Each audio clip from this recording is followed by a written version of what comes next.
I think what we're learning as a culture today is incredibly important. We're learning that nature is not a commodity. It's not something that you can extract whatever you want from and not even try to understand the consequences.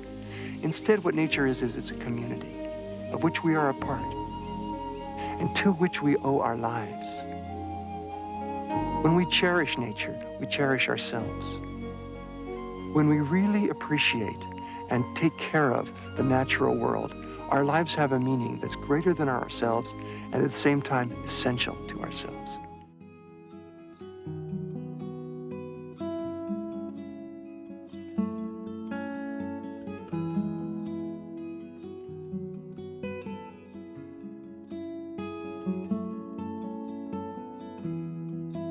Why have you come to earth?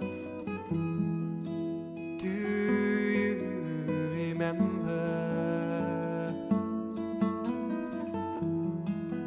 Why have you taken birth? Why have you come to love, to serve and remember, to love, to serve and remember, love.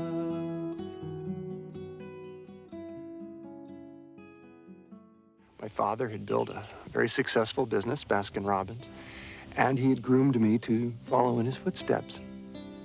But as I began to mature, my own conscience pulled me in a different direction. My father had accomplished the American dream. Yet I felt drawn to a deeper dream, a dream of a society at peace with its conscience because it lived with respect for life, with reverence for life. My heart pulled me in a different direction. I remember at the time saying, look, Dad, it's a different world than when you grew up. Today, we know that every 2.5 seconds, somewhere on the planet, a child dies of starvation, while elsewhere there's abundant resources going to waste.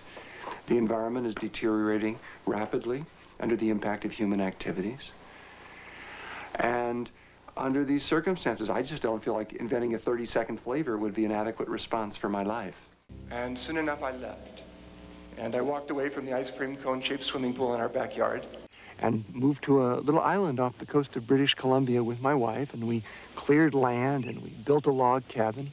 We began to grow all of our own food, and we began to weave ourselves back into the web of life and trying to dig our roots down into the earth community and feel what that would be like.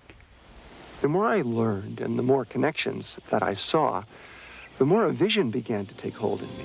I began to see what a diet for a new America would bring to us. We'd have cleaner water. We'd have less toxic chemicals building up in the food chains, less agrochemicals in the food that we eat. We'd have healthier bodies. We'd have a healthier world. I think what I really learned in all of this was to be true to myself, to be true to my inner voice.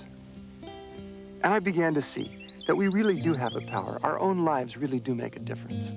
Just by being more conscious of the food that we eat, we can heal ourselves, we can heal the environment, we can heal this planet.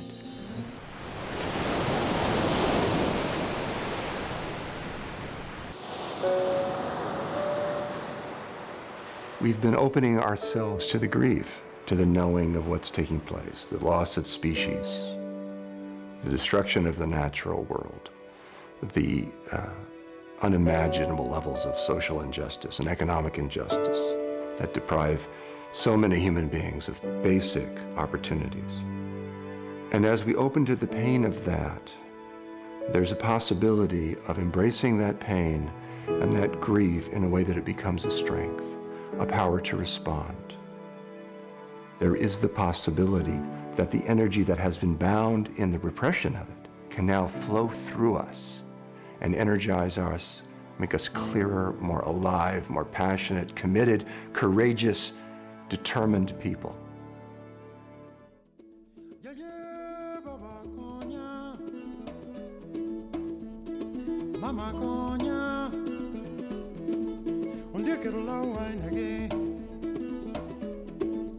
Na na na na.